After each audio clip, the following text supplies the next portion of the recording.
केदोळ पर्यंत तू आमकां अशेंच दुबावार दवरताय. तू क्रिस्त वय जाल्यार आमकां स्पश्ट सांगून सोड.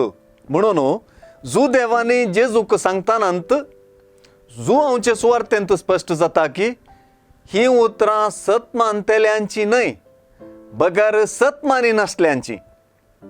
जेजूचेर दुबाव येवचोच ताका सत मानी नासलेल्या वरवीं.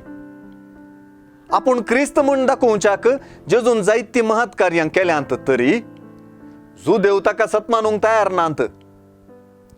गोवळी बोकऱ्यांचे ओपारीची भास हाका लागू करून जेजूनच सांगलेलें परत सांगचें तर जेजू गोवळ्याक सत मानी नासलेले, जेजू गोवळ्याचे बोकरे न्हय.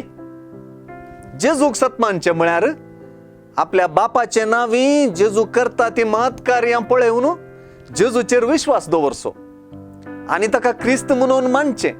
कित्याक बापाचे नांवी जेजू करता ती कामांच जेजूक क्रिस्त म्हणून साक्ष दितात.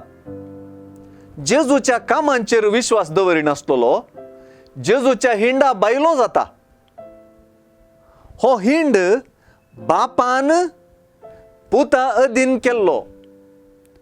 जो हिंड जेजूचेर विश्वास दवरता त्या हिंडाक बापूस राखून व्हरता आनी जेजू संगी तांकां शाबीत आनी सुरक्षीत दवरता.